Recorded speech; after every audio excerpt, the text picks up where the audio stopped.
6 de la mañana con 34 minutos, 6 con 34 minutos. Saludamos en esta mañana con el señor coronel Renato González, el director general del ISPOL, ya aquí con nosotros en esta mañana. ¿Cómo está, coronel? Muy buenos días. Buenos días, licenciado. Gracias por estar aquí presente. Igualmente, y un saludo cordial a todos quienes nos escuchan y nos miran.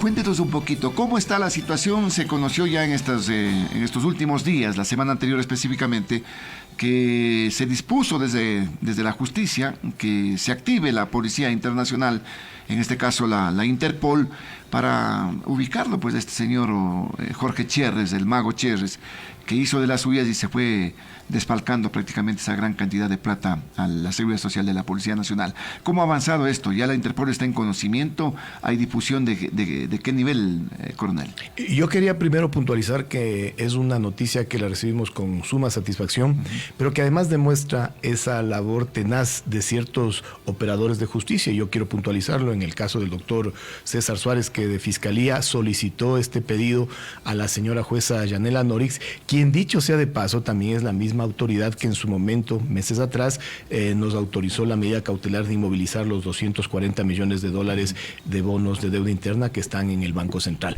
¿Qué quiero decir? Que si hay esperanza en el sistema de justicia ecuatoriano cuando se encuentran si hay estos casos confiables, sí, digamos, así es. Yo tengo que ser muy claro y hay que decirlos con nombre y apellido, porque son esos casos que le motivan, que le devuelven la esperanza. Cuando se emite esta solicitud de difusión roja, lo que corresponde posteriormente es que llegue, efectivamente, como usted manifestó, a la Oficina Nacional de Interpol. Tengo entendido que ya llegó, y esto se le transmite a la Oficina Internacional que está en Francia.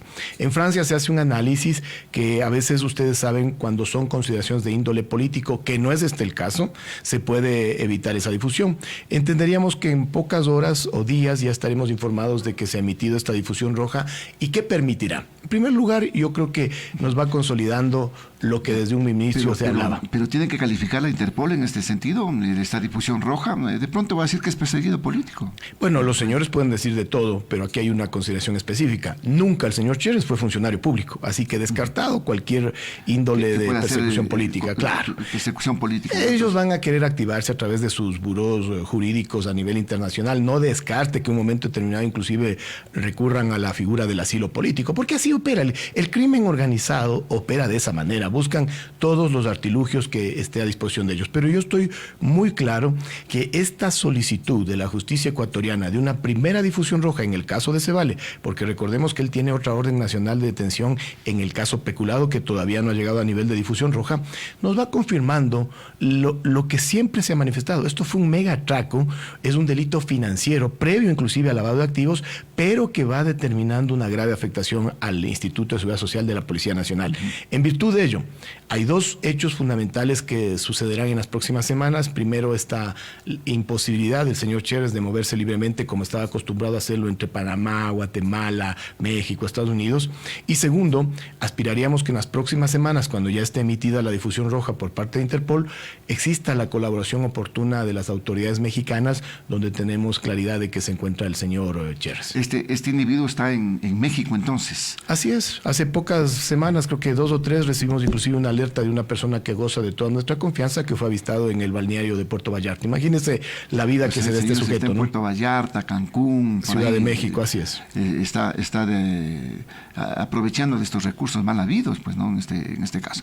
Bueno, entonces, habrá que esperar. ¿Qué tiempo más habrá que esperar en este aspecto? Yo creo que en esta semana tendría ya que definirse el procedimiento interno de Interpol y tendrá que emitirse la difusión roja, que esta institución internacional la integran alrededor de 190 países, deberá ser ubicado y detenido. Y en un momento terminado hablar ya de un proceso, bien sea de expulsión o de extradición.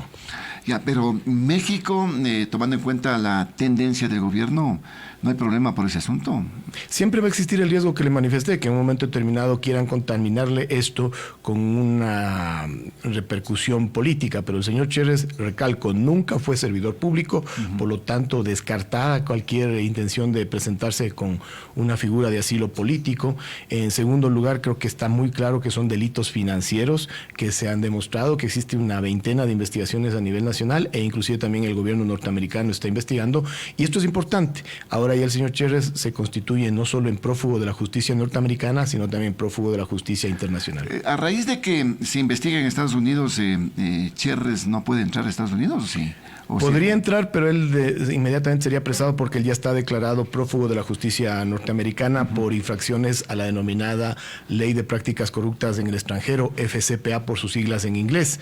Le doy un caso similar. Álvaro Pulido tiene una recompensa de $10 millones por un lavado de activos justamente por infringir la FCPA por aproximadamente $180 millones. Mientras que del señor Cherres están incautados aproximadamente $125 millones en Estados Unidos, que legítimamente los propietarios es únicamente el ISPOL. 125 millones, ahí está algo de la plata esa que se llevó. Correcto. ¿Qué pasa con estos recursos que también durante su gestión se están recuperando, coronel? ¿A cuánto ascienden más o menos? Del monto grande inicial, que siempre lo hemos manifestado, de aproximadamente $950 millones. Nos dirán, ¿y por qué aproximadamente? Porque depende de la fecha de corte y porque además estos valores van generando intereses en el tiempo también. Pero del monto inicial de $950 millones hemos logrado recuperar apenas $25 millones, que suena poco cuando lo comparamos con el mega atraco, claro, pero que no es una cifra para nada despreciable, ¿correcto? Sin embargo, hemos adelantado gestiones en el ámbito administrativo, extrajudicial y judicial con un norte inmediato, que es la recuperación de los $240 millones que están en el Banco Central, gestiones en las cuales hemos recibido el apoyo frontal y decidido, tengo que reconocerlo, del señor presidente constitucional de la República.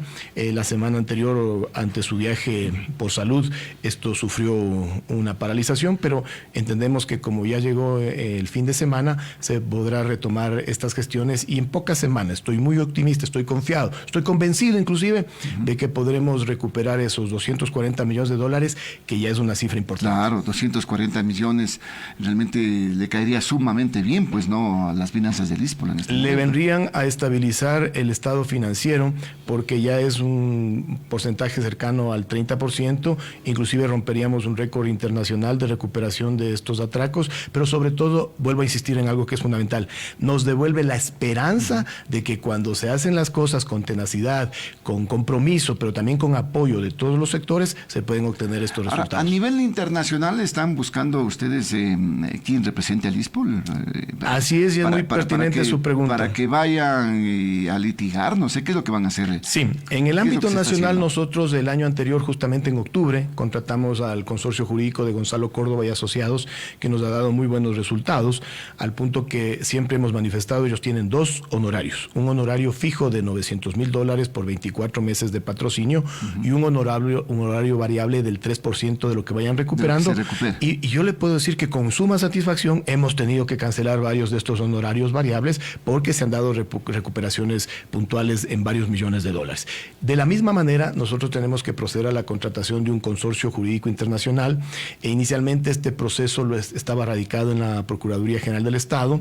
Luego el área técnica de asuntos internacionales de esa institución nos dio una opción de que la contratación la realicemos de manera directa. Así lo hemos realizado desde hace un mes y estas 2 semanas, justo desde el día de mañana hasta fines de la siguiente semana, se van a presentar en el seno del Consejo Directivo 11 propuestas de consorcios internacionales para seleccionar la que más nos convenga a los intereses del ISPOL. Ellos serán los encargados de hacer el seguimiento, entonces, de buscarle dónde está el resto de la plata. 2 acciones fundamentales o 2 frentes de acción en las que ellos van a intervenir: en el patrocinio internacional sin importar la jurisdicción y también en la ubicación y recuperación de capitales.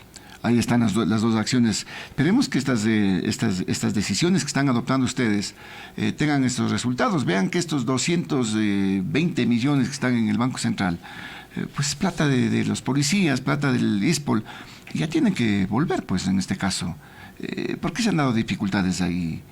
Porque esto fue un atraco que, recuerden, en entrevistas anteriores siempre lo hemos dicho, hay que prepararse para una lucha larga, en virtud de que estos ilícitos se cometieron en aproximadamente 7 años. Entonces no es que en 1 o 2 años íbamos a poder recuperar todo. Hemos dado pasos, a veces nos encontramos igual con obstáculos, porque es crimen organizado lo que está detrás de esto, y el crimen organizado tiene nexos en casi todas las instituciones del Estado, por no decirlas en todas, pero además van poniendo estas trabas, ¿no? Sin embargo, hemos avanzado. Yo creo que va a ser fundamental esta recuperación, inclusive en el estado anímico, no solo del ISPOL y de la policía, sino del país en general, para tener esperanza de recuperar todo esto. Imagínense lo que sería 220 millones que se recuperen, un tema inédito, pues.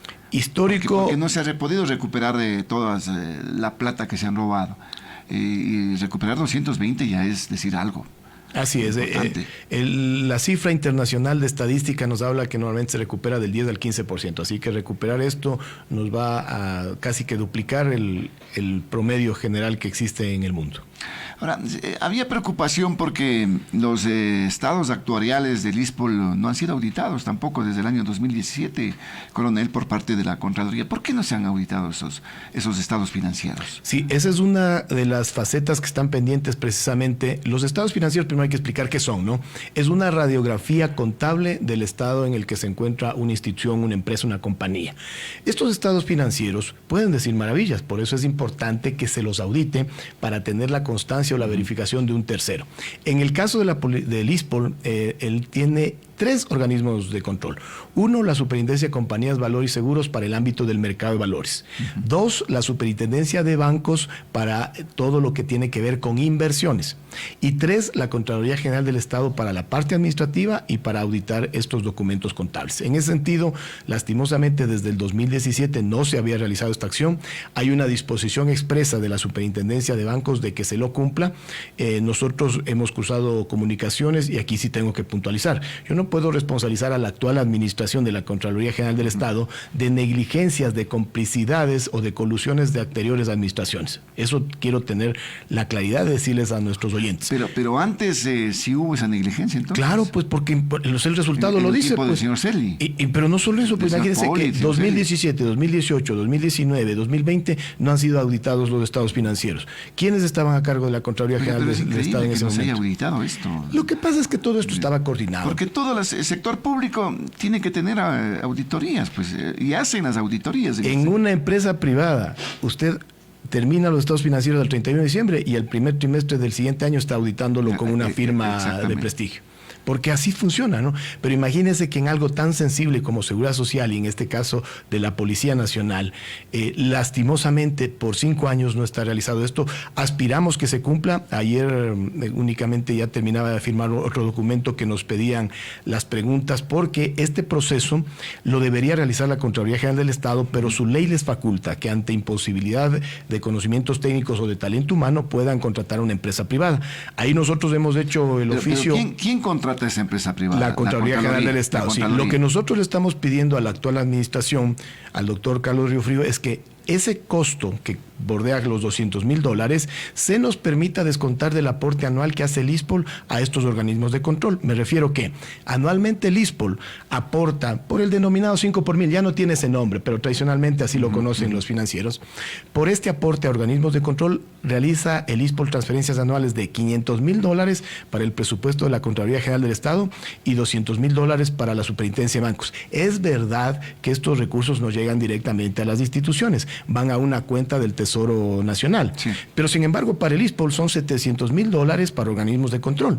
Por eso es que nosotros lo que requerimos, y vamos a estar pendientes que esos $200,000 que va a implicar la contratación de esta empresa privada, que no nos parece mal, porque peor en las actuales circunstancias que vive el ISPOL, sería recomendable que una empresa de prestigio como Pricewaterhouse, Deloitte & Touche, nos audite, pero que esos $200,000... Y diga la verdad, pues, ¿no? Correcto. Y ratifique si es que están bien o tienen alguna falla esos estados financieros, pero sobre todo que esos $200,000 nos permitan descontar del aporte anual que realiza el ISPOL al presupuesto de la Contraloría General del Estado. ¿Por qué le quieren hacer pagar adicional? Es que si no realizamos esa gestión, así podría entenderse, porque si me piden a mí una certificación presupuestaria de $200,000 y por otro lado el Ministerio de Finanzas a mí me debita el 5 por mil, yo terminaría pagando doble un solo objetivo. Entonces por eso es que nosotros tenemos que agotar las gestiones para que estos $200,000 sean descontados. No hay problema en pagarlos, pero luego podemos cruzar cuentas con el Ministerio de Economía y Finanzas y en la contribución anual tendrían que reducirse. Lo que dice mucho de su gestión, coronel, porque siempre estaba guardando los intereses del ISPOL, pues en este caso, ¿no? ahorita le toca es cuidar hasta el último centavo. Licenciado, nosotros podemos cometer muchos errores, porque inclusive no tenemos la capacitación ni los títulos para administrar el ISPOL de la mejor manera, pero algo que nunca nos van a poder cuestionar es la predisposición, el compromiso y la pasión con la que hacemos las cosas. En ese sentido, nosotros ya no solamente nos estamos preocupando de recuperar, sino que no vuelva a ocurrir otro atraco. Acabamos de la semana anterior adjudicar ya a una consultora externa la implementación de 2 normas ISO fundamentales. La 37001, que es la norma antisobornos, que lo tienen algunas instituciones públicas, y una novedad que no la tiene ninguna institución pública en el país, la norma compliance, la 37301. ¿Cuál es nuestra intención? Al entregar la gestión del ISPOL a la próxima administración, dejar un gobierno corporativo robustecido. Es más, la CAF, el Banco Latinoamericano de Desarrollo, nos ha apoyado con una consultoría del ingeniero Rubén Darío Avendaño, un famoso consultor colombiano, quien nos está diagnosticando el gobierno corporativo y nos lo va a dejar mejor diseñado. Y la semana anterior acabé de recibir la invitación muy cordial del Banco Interamericano de Desarrollo, que tiene sus oficinas aquí en la capital, para con la Comisión Nacional realizar acercamientos para ver de qué manera ellos nos pueden apoyar. De entrada, ya me ofrecieron un modelo matemático actuarial que nos permitirá tener estas decisiones internas. Estas consultorías, estos estudios sin costo para el ISPOL. Lo de la CAF es un crédito no reembolsable, es decir, lo cubre la CAF. Lo del Banco Interamericano de Desarrollo igual. Y estas consultorías que nosotros hemos contratado sí tendrá un costo y lo transparentaremos en el momento que ya esté adjudicado y suscrito el contrato. ¿Es factible tener una entidad así como la que usted está señalando, coronel González? Lastimosamente lo que nos encontramos en el ISPOL fue horroroso, porque un instituto que manejaba 1.500 millones de dólares todavía con reportes manuales, con tablas de Excel. Esto es impresentable. Todavía no podemos automatizar el área de inversiones y de riesgos, estamos empeñados en eso. ¿Pero para qué lo hacían? Para dejarle justamente esta posibilidad a la corrupción, porque los registros manuales son plenamente manipulables. Claro, se pueden modificar, se pueden falsificar, se puede hacer cualquier cosa. Así es. Qué bueno que se haga esto, ¿no?, de las auditorías. Pero ahora en este aspecto se decía que al no tener un registro de auditorías, de cómo están los estados financieros, inclusive en la parte judicial, en la parte de los juicios, no podrían tener una certeza de lo que se está demandando, coronel. Lo que pasa es que estos consorcios jurídicos, que dicho sea de paso, son robustecidos y potenciados constantemente, porque los que nosotros tenemos que enfrentar tienen una exageración de recursos disponibles. Y ahí sí hay una tarea muy, pero muy amplia para los organismos de control financiero que justifiquen, en primer lugar, estos estudios jurídicos, los pagos que han recibido, pero también las fuentes de ingresos de los que han pagado. Veamos de dónde están cancelándose esos valores a estos bufetes nacionales e internacionales, porque el ISPOL, yo le estoy dando las cifras y pueden meterse al portal de compras públicas y van a encontrar el contrato firmado con Gonzalo Córdoba, y lo mismo va a ocurrir mañana cuando firmemos un contrato con un consorcio internacional. ¿Quién está exigiendo esta misma transparencia de las contrapartes? ¿Qué es lo que sucede? Todo argumento tarde o temprano puede ser mal utilizado por parte de ellos. Entonces, el momento en que el ISPOL presenta una denuncia, luego presenta una acusación particular basado en unos estados financieros, le aseguro que si no están auditados, esa será una de las causales que vayan a querer pedir una potencial nulidad. Por eso es que hay que curarnos en salud, tener auditados los estados financieros, y cuando lleguemos a la etapa de juicio no exista ninguno de estos problemas. Usted determinó que, desgraciadamente, en nuestro país, los grandes intereses y los sectores que están vinculados e influenciados son enormes, pues se está luchando, se puede luchar contra ellos. ¿Cómo va el tema de los juicios en Guayaquil? La pregunta le respondo inicialmente. Sí se puede luchar. Lo estamos demostrando. El ISPOL lo está haciendo. No es cosa fácil, así es, pero hay que dar lucha. Tenemos varias investigaciones de ellas, por ejemplo, lo que viene en el inmediato cercano. Mañana se reinstala la audiencia de evaluación y palpatorio juicio en el caso de Cebale, que tiene 19 fechas apartadas por la señora jueza Yanela Norix, para que si mañana alguno de los abogados, como normalmente han acostumbrado a no presentarse, bueno, se pasará a la siguiente fecha ya preseleccionada. La intención es ya darle viabilidad a esto, ¿no? Ese mismo proceso ha tenido varios obstáculos. En su momento recusaron a la señora jueza de una forma muy, ¿qué le puedo decir?, antiética, ¿no? Le sumaron a la defensa de la señora Oriana Rumbea al primo de la jueza para obligarle a que ella se excuse y luego con eso mismo plantear una recusación. O sea, todo esto tenemos que enfrentar, pero avanzamos en el camino. Para el 2 de septiembre está prevista ya la apelación del sobreseimiento que recibió la señora Oriana Rumbea y Javier Neira en el caso de Citadel, y para octubre también tiene que instalarse la audiencia evaluatoria y preparatorio juicio en el caso peculado. Satisfechos no nos podemos sentir porque son 2 años desde que se presentaron las denuncias y no hay un sentenciado, y esto es producto de lo que varias veces hemos abordado aquí en este mismo espacio, de este sistema penal y procesal penal que lo montaron desde el COIF en el 2014, que es pro-victimario y antivíctima, y que les provee a estos potenciales responsables de hechos ilícitos una serie de acciones, una serie de recursos horizontales y verticales que le van dilatando al proceso. O sea, tranquilamente esto se dilata, esto pasan los años y como se acostumbra acá, esto ya llega hasta el olvido. Por eso es que no hay que desmotivarse, por eso hay que tener claro que esto es largo, que esto es tortuoso, pero que es una lucha que hay que darla. En el ámbito de la administración, yo estaba topando el tema del IES, vea que ahora se está hablando por parte de la Corte Constitucional, esto que salió ya hace algunos años, de un aporte del 1.13% para cubrir las enfermedades catastróficas. En este sentido, ¿cómo están ustedes? Las prestaciones, se adquirió una avioneta también, un avión que es evidentemente ambulancia, ¿no? Creo que es uno de los pocos que hay acá en el país.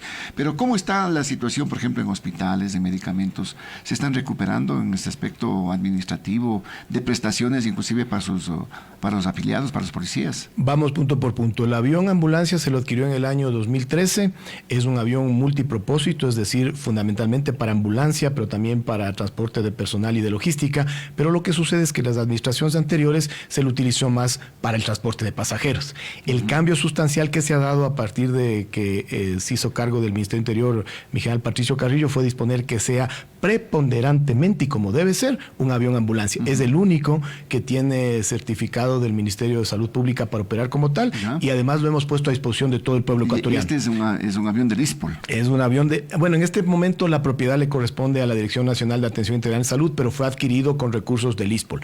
Pero está disponible para en un momento determinado pacientes del IES, del ISFA, del mismo Ministerio de Salud Pública o de inclusive clínicas privadas que requieran transportarse a nivel nacional e internacional. Eso por un punto. Por otro lado, el aporte que realizamos el personal en servicio activo, y en el caso puntual del ISPOL también lo hace el personal servicio pasivo, situación que no acontece en el IES ni en el ISFA, es del 2.5% de nuestro sueldo o de nuestra pensión. Esto nos genera ingresos... Es más alto. Claro, es más alto. ¿No? Por eso es que a veces... Ahí está la respuesta entonces para quienes dicen, ¿y por qué a los policías es diferente el tema de la seguridad? ¿Por qué aportan más? Pues, lastimosamente a veces se malutiliza esto y se lo politiza y no se ven estas diferencias. Por algo se llama régimen especial de seguridad social. Mire, un afiliado en el IES aporta de su sueldo el 11.45% y el patrono el 9.15%. En el caso del ISPOL y del ISFA es más del doble. En el ISPOL el afiliado aporta el 23.10% de su sueldo y el patrono, el Estado, le aporta el 26%. Por eso es que los tiempos inclusive de servicio son distintos en el ámbito uniformado como en el ámbito civil. Pero cuando vamos a comparar una jornada laboral de un policía con una jornada laboral de todas las otras dignas profesiones que existen y que son necesarias, vamos a encontrar que la carga laboral en años y en horarios es muy similar.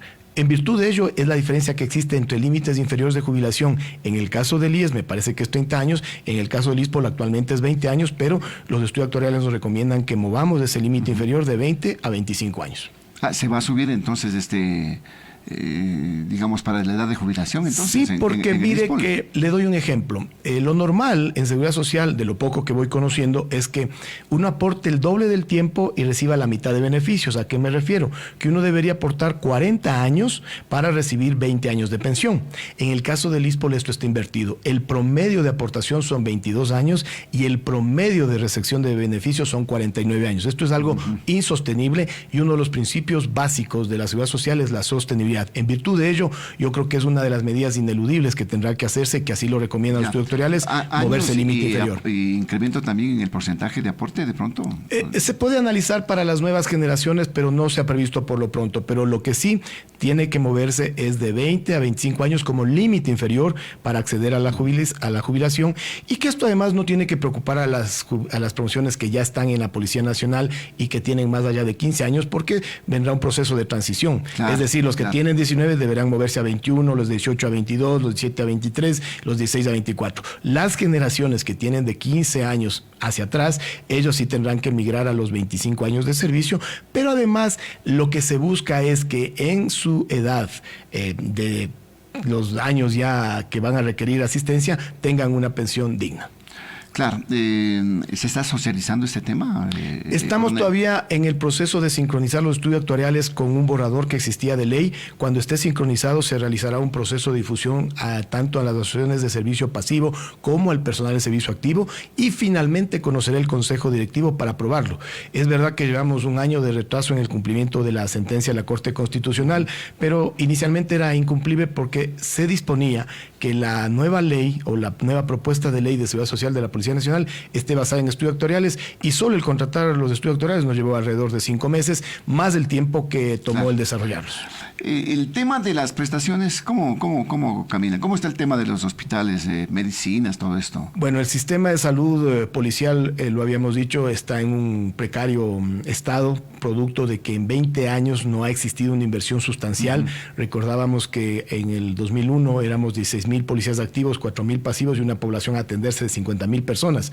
Ingresaron del 2001 al 2004 16,000 policías activos que vienen con familiares, pero que no se incrementó la capacidad hospitalaria. Claro. Y eso volvió a ocurrir del 2011 al 2014, cuando pasamos de ser 32,000 a los actuales 51,000 policías. ¿Qué sucedió? Que la población creció a 180,000 personas, que el presupuesto se redujo, que además en el COESCOV se dispuso que los médicos que se acojan a retiro no sean reemplazados en el 2017, y finalmente con la misma capacidad hospitalaria, ahí están las consecuencias. ¿Qué se está haciendo? En primer lugar, está también la Dirección Nacional de Atención Integral en Salud incursionando en este proyecto de externalización de las farmacias para solucionar en el futuro inmediato la provisión de medicamentos. Están declarados en emergencia los 2 hospitales y la Dirección de Salud para que se adquieran estos insumos y medicamentos que estaban en desabastecimiento en niveles inferiores que en el IES, pero existía el desabastecimiento. Pero además, en el mediano plazo se van a invertir $14 millones en repotenciar nuestros centros de salud. Y en el largo plazo, ¿qué requerimos? La sensibilidad de que se comprenda que es hora de construir por lo menos 3 hospitales para la Policía Nacional, que no son exclusivos para la institución, que forman parte de la red de Integral Salud, pero claro, que se requiere un hospital básico en el sector sur del país, un hospital básico en la zona central y uno de especialidades aquí en la capital de la República. Pero además, el hospital básico de la zona sur del país debería ser únicamente un acto de justicia, devolvernos $52 millones que indebidamente fueron retirados de la cuenta de la Dirección de Salud entre los años 2011 y 2012. ¿Y este de especialidades está vigente? Ese es uno de esos proyectos, ¿no? Es uno de los proyectos porque lastimosamente el Hospital Quito, que queda en la avenida Mariana de Jesús, en primer lugar está en un sitio de alto riesgo, ya no se debería realizar ninguna inversión ahí, pero ya resulta pequeño. Hay que construir un hospital nuevo, moderno, de los denominados 5G, y con lo que siempre hemos soñado, con tener el primer acelerador de protones para la región, para tener esta tecnología de vanguardia en la lucha oncológica y disponible para toda la región. Coronel, es un gusto siempre conversar con usted para estar enterados y para que se informe también a la ciudadanía respecto a esta gestión y a las acciones que se toman en esta situación de recuperar esa plata que se la llevaron, ¿no? Que la hicieron humo prácticamente. Por algo le decían mago a este señor, al mago Cherres. Que esperemos que se siga trabajando de la misma forma, y el objetivo fundamental de que se recupere la mayor cantidad de ese dinero. Sabemos que no va a ser de la noche a la mañana, pero las acciones que están adoptando en este momento pues son bastante efectivas. Y ojalá la Interpol también defina en este caso la situación de capturar a este individuo que anda paseándose por México, por otros países, y no le echan el guante. Así es, tenemos claridad que se encuentra en México, pero por lo pronto seguimos con todos estos frentes, pero uno de los que nos da satisfacción, y permítame aprovechar, es darle una grata noticia a nuestro conglomerado. Hoy a partir de las 8 horas vamos a abrir el otorgamiento de créditos quirografarios de hasta $25,000 para los que no tienen 20 años de servicio y para hasta $35,000 para quienes superen estos aportes. Es un paso hacia la normalidad. Esto hemos logrado recuperar liquidez gracias a la oportuna transferencia de los aportes patronales y personales que ha realizado el Ministerio de Economía y Finanzas. Ahí la sensibilidad del gobierno nacional actual, que inclusive nos pagó $38 millones que están pendientes desde el año 2015. Y esto nos permite dirigir todos estos recursos hacia nuestros asegurados.